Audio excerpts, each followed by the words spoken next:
Good morning friends, मैं यार Tiwari class में आपका स्वागत करता हूं। आज हम जिस टॉपिक पर डिस्कशन करने वाले हैं वो टॉपिक है स्टोक्स थ्योरम। बड़ा ही इंपोर्टेंट टॉपिक है, इससे 7 मार्क्स का क्वेश्चन कंफर्म आता है। ठीक है, स्टोक्स आसान भी है, आपको ज्यादा परेशान नहीं होना। स्टोक्स क्या होता है, हम एक रिलेशन इंडिकेट करते हैं लाइन और सरफेस इंटीग्रल के बीच। ठीक है, वेक्टर में डिफाइन करना है। जैसे कि हमारे पास दो टाइप के क्वेश्चंस आते हैं कि एवेल्युएट और वेरीफाई। एवेल्युएट यानी कि फाइंड आउट करना है, वेरीफाई यानी कि हमें इसमें एलएचएस और आरएचएस दोनों को बराबर प्रूफ करना है। मैं आपको सीरियल न्यूमेरिकल बताता हूं with the help of formula. सारे इंपॉर्टेंट न्यूमेरिकल कराने वाला हूं, तो आप ध्यान से देखेंगे। मैं आपको बहुत इजीली समझा दूंगा कि आप करने क्या वाले हैं। देखिए, सबसे पहले आपको क्या करना है, स्टोक्स की फॉर्मूला याद कर लेना है। स्टोक्स का फॉर्मूला होता है integral of F vector into D R vector equal to double integral of curl F vector dot N cap D S. ठीक है, क्लियर है। अब देखिए, इवैल्यूएट की बात कर रहे हैं, पहले किसकी बात कर रहे हैं, इवैल्यूएट की। तो हमें क्या करना पड़ेगा, एलएचएस और आरएचएस में से एक वैल्यू निकालनी पड़ेगी। एलएचएस सिंगल इंटीग्रल है, एक बार में इंटीग्रेट होता है, तो थोड़ा सा प्रॉब्लम देता है क्योंकि लिमिट्स आपको सी का मतलब यहाँ पर लिमिट निकालनी होती है, लिमिट निकालनी है, एस मतलब लिमिट निकालनी है। तो डबल लिमिट निकालना आसान है, सिंगल निकालना प्रॉब्लम है। तो हम इसमें हमेशा आरएचएस वाले को सॉल्व करने का प्रयास करते हैं। ठीक है, क्लियर है। अब आरएचएस को अगर सॉल्व करना है तो इसमें 3 चीजें आपको कैलकुलेट करनी पड़ेगी। देखिए, यहाँ पर इंटीग्रल के साथ एस लगा है, यानी कि ये है एरिया बाउंडेड का कर्व, तो यानी कि आपको लिमिट्स कैलकुलेट करनी है।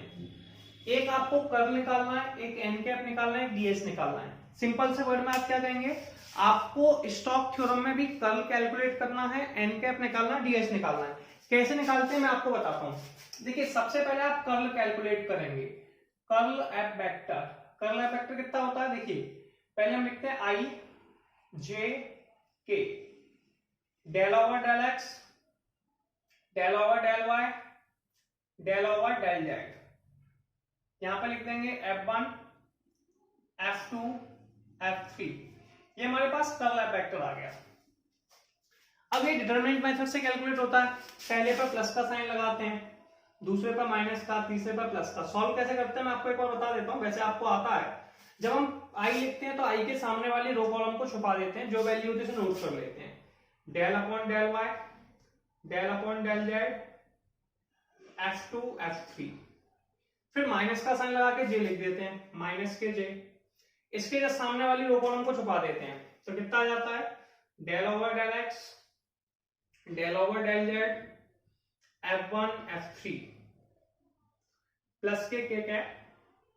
के कैप में भी वही process, del over del X, del over del Y, F1 F2। अब कोई ज्यादा प्रॉब्लम नहीं लेनी, कर्ल एफ वेक्टर अब हमें पता ही है कैसे सॉल्व करते हैं इसको। इस वैल्यू का इस साइड मल्टीप्लाई करना होता है, इसका इस साइड माइनस के साइन के साथ, ऐसे यहां करना, नेक्स्ट करना। अब हम लोगों ने कर्ल एफ वेक्टर निकाल लिया, बचा एन कैप। अगर कहीं पे डायरेक्शनल वेक्टर दिया है तो वो है, और नहीं दिया हुआ है तो हम एन कैप इसमें फाई के टर्म में दिया है, तो हम इसे निकालते हैं ग्रेड फाई अपॉन में मॉड ग्रेड फाई से। ठीक है, क्लियर है। इसके बाद बचा हमारे पास डीएस। हम इसे मान के चलते हैं कि ये एक्स वाई प्लेन पे है। अगर नहीं समझ में आ रहा है तो हम इसे हमेशा लेट कर लेते हैं कि एक्स वाई प्लेन पे है, और एक्स वाई प्लेन पे डीएस का मान होता है D X D Y upon N cap into में के कैप। अब हमारे पास केवल एक लास्ट स्टेप बचती है, लिमिट। वो मैं आपको न्यूमेरिकल में ही बताऊंगा कैसे निकालनी है। तो आप समझ लीजिए कि स्टोक्स क्या है। स्टोक्स में आपको न्यूमेरिकल बहुत आसानी से बनते हैं और 7 मार्क्स का आती आता है। तो integral of F vector into D R vector equal to double integral of curl F vector dot N cap D S. हमें इसमें क्या क्या कैलकुलेट करना होता है, curl F vector, N cap और डीएस। पहले कर्ल की बात कर लेते हैं। ठीक है, बताई था मैंने I J K, del over del X, del over del Y, del over del Z, F1 F2 F3। N cap की value grad phi upon mod grad phi, DS equal to DX D Y N cap into K cap. अब हमारा simple सा target बचता है limit calculate करना, जिसके बारे में आपको बता ही चुका हूं कि मैं न्यूमेरिकल में कैसे करता हूं। मैं आपको डायरेक्ट न्यूमेरिकल कराने वाला हूं, जल्दी से स्क्रीनशॉट लीजिए। चलिए, मैं आपको न्यूमेरिकल कराता हूं और बताता हूं कि न्यूमेरिकल कितनी आसानी से बन सकते हैं। सबसे पहले आपको न्यूमेरिकल पढ़ना होगा, यूज स्टोक्स थ्योरम। आपको स्टोक्स थ्योरम का यूज करना है। किसका यूज करना है, Stokes theorem to evaluate integral of F vector into D R vector where F vector equal to Y square I plus X Y J plus X Z K and C is the bounding curve of hemisphere. Hemisphere जानते हैं, देखिए एक sphere होता है, ऐसे ball है, एक ball को आपने काट दिया, एक कटोरा टाइप का शेप बन जाएगा, वो कहलाएगा हेमिस्फीयर। एक्स स्क्वायर प्लस के वाई स्क्वायर जेड स्क्वायर बराबर 9 ओरिएंटेड इन पॉजिटिव डायरेक्शन। अब कई लोगों को प्रॉब्लम है कि भैया कैसे सॉल्व करें, क्या करें। सबसे पहले स्टोक्स का फॉर्मूला बता दीजिए, स्टोक्स क्या है। तो स्टोक्स थ्योरम हम चल रहे हैं तो हम उसके बारे में पहले जान लेते हैं कि मैंने अभी एक फॉर्मूला बताया, कितना आसान है। Integral of F vector into D R vector equal to double integral of, ठीक है, curl F vector dot N cap D S. हम देखेंगे क्या क्या लिखा हुआ है, यहाँ लिखा हुआ है इवेल्युएट। इवेल्युएट माने आपको ज्ञात करना है, या तो आप फाइंड आउट करना है, वैल्यू फाइंड आउट करना है। तो वैल्यू या तो आप एलएचएस से फाइंड आउट कर लें या फिर आरएचएस से फाइंड आउट कर लें। तो आरएचएस में डबल इंटीग्रल है, ज्यादा आसान पड़ेगा, ठीक है। सिंगल में लिमिट्स चेंज होती हैं। जब मैं आपको वेरीफाई कराऊंगा तो आपको समझ में आ जाएगा क्यों ज्यादा प्रॉब्लम आती है। इसमें क्या क्या लिखा है, curl F vector N cap D S और यहाँ पे लिमिट। पहले हम कर्ल की बात करते हैं कि कर्ल एफ वेक्टर कैसे निकालें। पहला वर्ड हम निकालेंगे curl F vector. Curl F vector कैसे निकालते हैं, आई जे के, ठीक है, del over del X, del over del Y, del over del Z. अब आई के साथ कितना है वाई स्क्वायर, जे के साथ कितना है एक्स वाई, के साथ है एक्स जेड। ये तीनों वैल्यू है। आपको ज्यादा प्रॉब्लम नहीं करनी करूँ मैं, आपको सिंपल सी प्रोसेस फॉलो करनी है। पहले पे काय का साइन लगाना है, प्लस का, ठीक है, दूसरे पे माइनस का, तीसरे पे प्लस का। सॉल्व करते हैं, पहले आई लिखते हैं, तो उसके सामने वाली रो यानी कि इसे और इसके सामने वाले कॉलम यानी कि इसे छुपा देते हैं। तो क्या बचा, ये दोनों छुप गए। क्या बचा, del upon del Y, del upon del Z, यहां बचा X Y X Z minus, फिर जे लिख देते हैं। जे में क्या करेंगे, जे के सामने वाली रो और कॉलम को छुपा देंगे तो क्या दिखेगा, del upon del X, del upon del Z, और यहां पे था वाई स्क्वायर, यहां पे था एक्स जेड, फिर प्लस के। तो के सामने वाली रो और कॉलम को छुपा देंगे। क्या देखा, del upon del X, del upon del Y upon में वाई स्क्वायर एक्स वाई। अब इस प्रोसेस को कैसे सॉल्व करना होता है, तो देखिए इस वैल्यू को हमें इस तरफ मल्टीप्लाई करना होता है और इसका इस साइड माइनस के साइन के साथ। तो मैं मल्टीप्लाई करके भी दिखा देता हूं और अभी लिखूंगा अभी del upon del Y into में एक्स जेड माइनस के del upon del Z into में एक्स वाई, फिर माइनस के जे। ऐसे हमें इसका इस साइड मल्टीप्लाई करना होता है, इसका इस साइड माइनस के साइन के साथ। तो del over del X X Z minus के del upon del Z Y square. फिर यही प्रोसेस हमें आगे भी करना है, प्लस के कैप, ठीक है, मल्टीप्लिकेशन करना होगा इसका इस साइड। तो del upon del X X Y del upon del Y by square. अब इसका डिफरेंशियल कर लेते हैं, ठीक है। तो डिफरेंशिएशन करने के बाद इसका डिफरेंशियल बाई के साथ किया भैया 0 आ गया, जेड के साथ किया 0 आ गया, माइनस के जे, क्योंकि बाई के साथ एक्स जेड कैसा है, कांस्टेंट, बाई तो है ही नहीं है, इसलिए डिफरेंशियल कितना होगा 0। जेड के साथ एक्स वाई कैसा है, कांस्टेंट, तो कांस्टेंट का डिफरेंशियल 0। एक्स के साथ किया जेड आ गया। अब बाई के जेड के साथ किया तो ये आ गया 0, क्योंकि जेड है नहीं है, बाई स्क्वायर है, तो बाई स्क्वायर होगा कांस्टेंट, कांस्टेंट का differential 0 plus K cap. X के साथ किया बाई आ गया और बाई के साथ किया माइनस के 2y आ गया। इसे सॉल्व कर लेंगे हम लोग। सॉल्व कैसे करते हैं, जेड का किया तो ये आ गया माइनस के जेड जे माइनस के बाई के। ये हम लोगों का कर्ल एफ वेक्टर का मान आ गया। किसका मान आ गया, कर्ल एफ वेक्टर का। अब कर्ल एफ वेक्टर का मान आ चुका है, अब मुझे क्या क्या और निकालना है। एक तो निकालना भाई कर्ल एफ वेक्टर निकाल चुका हूं, अब मुझे निकालना है एन कैप, फिर निकालना है डीएस। अब मुझे दोनों वैल्यू निकालनी है, तो अब मैं क्या करूंगा, इसे रफ करता हूं, ठीक है। केवल कर्ल एफ वेक्टर की वैल्यू को छोड़कर बाकी सारे कर्ल को रफ कर देता हूं। अब मुझे एन कैप को कैलकुलेट करना है। एन कैप मैंने अभी थोड़ी देर पहले आपको बताया था, ये आसान होता है ग्रेड फाई अपॉन में मॉड ग्रेड फाई। चलिए मैं ग्रेड फाई निकालता हूं। मैंने आपको कई बार बता चुका हूं कि ग्रेड फाई की वैल्यू क्या होती है, ग्रेड फाई मतलब ग्रेडियंट ऑफ फाई। इसको बताया था I del phi over del X, J del phi over del Y, K del phi over del Z. ये फॉर्मूला होता है। तब आप कहेंगे फाई क्या है, जो वैल्यू आपको दे रखी है ना X square plus Y square 9 पर साइड ले आओ, तो फाई का मान आ गया एक्स स्क्वायर प्लस के Y square plus Z square minus के 9 इक्वल टू 0। ये फाई का मान आ गया X square plus Y square plus Z square minus के 9। ठीक है, इसका डिफरेंशियल पहले क्या करो, x के साथ करना है। किसके साथ करना है, x के साथ। तो एक्स स्क्वायर का 2x, वाई स्क्वायर का 0, तो ये आ जाएगा 2x। तो del phi over del x मतलब फाई का डिफरेंशियल x के साथ, और फाई का डिफरेंशियल x के साथ कितना आ गया 2x, तो ये आ गया 2x आया। ठीक है, फाई का डिफरेंशियल y के साथ कर दो तो वही आ जाएगा वाई स्क्वायर, तो 2y जे कैप और 2z के कैप। ये ग्रेड फाई का मान आ गया।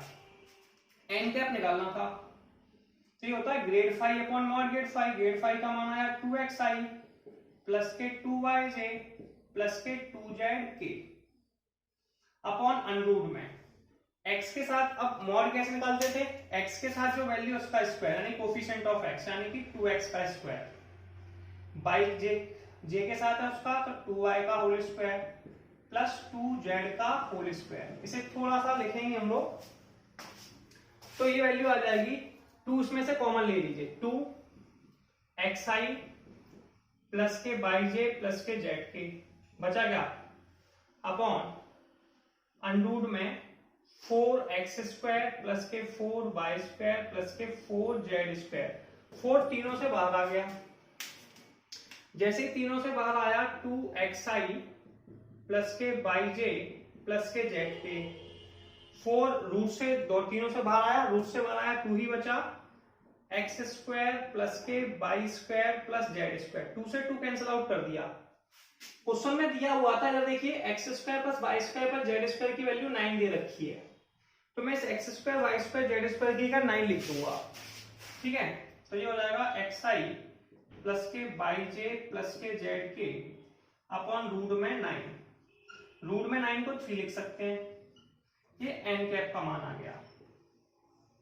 तो मैंने अभी दो वैल्यू निकाल ली, पहला निकाल लिया कर्ल वेक्टर, दूसरा निकाल लिया एन कैप। अब मुझे इसको भी रफ कर देता हूं मैं एन कैप वाले को। अब मुझे किसकी वैल्यू निकालनी है इस पर बात करते हैं। अब मुझे जो वैल्यू कैलकुलेट करनी है वो निकालनी है डीएस की। लास्ट वैल्यू है डीएस, तो डीएस बराबर होता है डीएक्स डीवाई इंटू में एन कैप इंटू में के कैप। ठीक है, तो dx dy बिल्कुल सही है, मॉड में होता है। ठीक है, dx dy बिल्कुल सही है। n कैप का मान कितना भैया, n कैप का मान बताओ। n कैप का मान है xi प्लस के yj प्लस के zk अपॉन 3। k कैप तो k कैप है। चलिए मल्टीप्लाई करते हैं, z का z में किया तो dx dy। हमें पता है i का मल्टीप्लाई i में, j का j में, z k का k में, तो k का k में मल्टीप्लाई होगा तो ये हो जाएगा z अपॉन 3। 3 ऊपर चला गया तो 3 अपॉन z dx dy। ये ds का मान आ चुका है। किसका मान आ चुका है, ds का। तो मैं यहाँ पर ds का मान नीचे लिख देता हूं, तो ds का मान आ गया मेरे पास 3 अपॉन z dx dy। अब मेरे ख्याल से आपको कोई ऑब्जेक्शन नहीं होगा इसमें। ठीक है, तो स्टॉक्स में पहला टारगेट क्या था मेरे पास, कर्ल वेक्टर था, मैं निकाल चुका। एन कैप था, मैं निकाल चुका। डीएस का मान निकाल चुका। अब बस ये यहाँ पे एक वर्ड और बचा है डबल इंटीग्रल के साथ एस। ये होता है एरिया बाउंडेड का कर्व, यानी कि हमें लिमिट कैलकुलेट करनी है, वो बात की प्रोसेस है। पहले मैं वैल्यू को रख देता हूँ। अब मैं डीएस की वैल्यू को भी रफ कर देता हूँ। ठीक है, अब मैं क्या करूंगा, स्टॉक्स के फॉर्मूले में स्टॉक्स वेक्टर की वैल्यू ये लिखी है, चाहो तो लिख दो, नहीं है तो कोई प्रॉब्लम नहीं है, इसको लिखा रहना। ठीक है, तो अपने पास अपन डबल इंटीग्रल वाले को सॉल्व कर रहे हैं। कर्ल वेक्टर का मान कितना है, कर्ल वेक्टर का मान है माइनस के जेड जे माइनस के वाई के। एन कैप का मान कितना है, एन कैप का मान है एक्स आई प्लस के वाई जे प्लस के जेड के अपॉन में 3। क्लियर है, डाउट है। डीएस का मान कितना है, 3 अपॉन में जेड डीएक्स डीवाई। क्लियर है? 3 अपॉन में जाए dh dy। अब क्या करते हैं, 3 से 3 को कैंसिल आउट कर देते हैं। अब ये j के साथ है, तो j का मल्टीप्लाई j के साथ होगा और k का k के साथ, डॉट प्रोडक्ट है, तो ये हो जाएगा डबल इंटीग्रल ऑफ, आई तो नहीं है, z का j तो माइनस के बाई जेड, माइनस के बाई जेड, ठीक है, 1 upon Z dx dy। By Z कितना होता है, yz इंटू वाई जेड हो जाएगा आप लोगों का माइनस के 2 by Z 1 upon Z dx dy। Z से जेड कैंसिल आउट कर दिया, जेड से जेड कैंसिल आउट कर दिया, तो हमारे पास कितना बचा, माइनस के 2 बाय। अब यहां तक आपको कोई डाउट मेरे ख्याल से नहीं होनी चाहिए, तो ये बचा माइनस के 2 बाय dx dy। ये जो इक्वेशन है ये हम लोगों के पास है x square plus K Y square plus Z square बराबर 9। इसे एक्स वाई प्लेन में लेट कर रहे थे, तो इसमें जेड का मान हो जाएगा 0, तो अपने पास इक्वेशन हो जाएगी X square plus Y square बराबर 9। इक्वेशंस कंपेयर की जाती है, x square plus Y square बराबर आर स्क्वायर।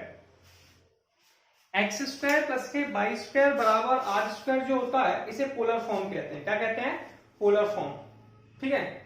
और पोलर फॉर्म क्या होता है, देखिए पोलर फॉर्म आपने पढ़ा ही होगा कि पोलर फॉर्म होता है x square plus Y square बराबर पोलर फॉर्म होता है। अब तो इसे हमें पोलर फॉर्म से, देखिए ये लिखा हुआ है इंटीग्रल, इंटीग्रल के साथ लिमिट है एस, एस का मतलब है लिमिट फाइंड आउट करनी है। जब तक आप लिमिट कैलकुलेट नहीं करेंगे, क्योंकि आपको एरिया नहीं पता कहां से कहां तक कैलकुलेट करना है, कितना एरिया फाइंड आउट करना है, आपकी स्टार्टिंग और एंडिंग लिमिट कितनी है, तो आप कैसे फाइंड आउट करेंगे। तो अब आपके पास पूरा काम क्लियर हो गया। मैं इसे रफ करूंगा थोड़ी देर के लिए, ऊपर न्यूमेरिकल भी रफ कर देता हूं मैं, ठीक है। अब मुझे केवल इस वैल्यू को फाइंड आउट करना है जो नीचे दे रखी है। अब इसमें हमें लिमिट का रिक्वायरमेंट है, और लिमिट के लिए हम यूज करने वाले हैं पोलर फॉर्म। कौन सी form, polar form. Polar form क्या होती है, X equal to R cos theta, ठीक है। पोलर फॉर्म क्या होती है, X equal to R cos theta Y equal to R sine theta, और dx dy equal to R D R D theta. ये आपके पास पोलर फॉर्म होती है, X equal to R cos theta Y equal to R sine theta dx dy equal to R D R D theta. इसमें जो theta की limit होती है वो 0 से 2 पाई होती है, क्योंकि एक सर्कल जो होता है वो 0 से 2 पाई का होता है भैया, सही है। और r होता है 0 टू रेडियस। अब रेडियस कितनी है, आर स्क्वायर का मान 9 है, तो r का मान हो गया 3, तो भैया रेडियस तो हो गई 3। तो यहां तक मेरे ख्याल से आपको कोई डाउट नहीं होनी चाहिए। आप माइनस के 2 को बाहर ले लेंगे। अब देखिए थीटा की लिमिट हो जाएगी भैया 0 से 2 पाई, ये पहला वाले इंटीग्रल में हो गई। दूसरे वाले में r की लिमिट 0 से 3, ये दोनों की लिमिट निकल आई। बाई का मान कितना है, बाई का मान है r साइन थीटा, इसे याद कर लेना, r साइन थीटा याद रखना। dx dy कितना है, प्रूफ करना तो मैं बाद में प्रूफ करा दूंगा। dx dy कितना है, r dr d theta, r dr d theta. r का r में मल्टीप्लाई कर दो, ये r एक है एक r है, तो मैं इसे डायरेक्ट r स्क्वायर लिख देता हूं भैया। तो पहला इंटीग्रल हम r के साथ कर रहे हैं, तो माइनस के 2 इंटीग्रल ऑफ थीटा 0 से 2 पाई साइन थीटा। भैया r का इंटीग्रल कितना होता है, x की इंटीग्रल ऑफ x की पावर n लगा दो, क्या होता है x की power n plus 1 upon n plus 1, तो r का हो जाएगा r की पावर 2 प्लस 1 अपॉन 2 प्लस 1, इसे लिख सकते हैं r की पावर 3 अपॉन 3। लिमिट 0 से 3, और यहां पे बचा डी थीटा। अब आपको सिंपल सा टारगेट क्या करना है, ऊपर वाली लिमिट को अपर लिमिट कहते हैं, नीचे वाली लोअर लिमिट कहते हैं। तो ये हो जाएगा माइनस के 2 इंटीग्रल ऑफ 0 से 2 पाई, अपर लिमिट 3 लिख दो यार, तो ये हो जाएगा 3 का क्यूब अपॉन 3 माइनस के 0 लिखने पर 0 डी थीटा। 3 का क्यूब 3 का 9, 27 में 3 का आ गया 9 का बाहर मल्टीप्लाई करके 18, तो माइनस के 18 इंटीग्रल ऑफ 0 से 2 pi sine theta D theta. अब कोई प्रॉब्लम तो नहीं, इसे भी रफ कर देते हैं। अब इसके बाद साइन का इंटीग्रल करना है यार, तो सबको पता है इंटीग्रल ऑफ साइन थीटा कितना होता है, इंटीग्रल ऑफ साइन थीटा होता है माइनस के कॉस थीटा। कितना होता है, माइनस के कॉस थीटा। तो यह आ जाएगा -18 माइनस के कॉस थीटा। थीटा की वैल्यू कितनी है, 0 से 2 पाई। ऊपर वाली तो भैया अपर लिमिट है और नीचे वाली लोअर लिमिट है, तो पहले अपर लिमिट लिख दो। तो माइनस के कॉस 2 पाई, फिर लोअर लिमिट में साइन चेंज कॉस 0। अब हम सबको पता है कि कॉस 2 पाई की वैल्यू कितनी होती है, कॉस 2 पाई बराबर होता है 1, कॉस 0 की वैल्यू होती है 1। ठीक है, अब इसका मान भी 1, इसका तो -18 -1 + 1, ये दोनों हो गया 0, तो -18 इंटू में 0 बराबर 0। तो इसका जो आंसर आ गया, जो इवेल्युएट करना था, फाइंड आउट करना था, वो आंसर 0 हो गया और हमारा न्यूमेरिकल कंप्लीट होता है। कोई प्रॉब्लम है?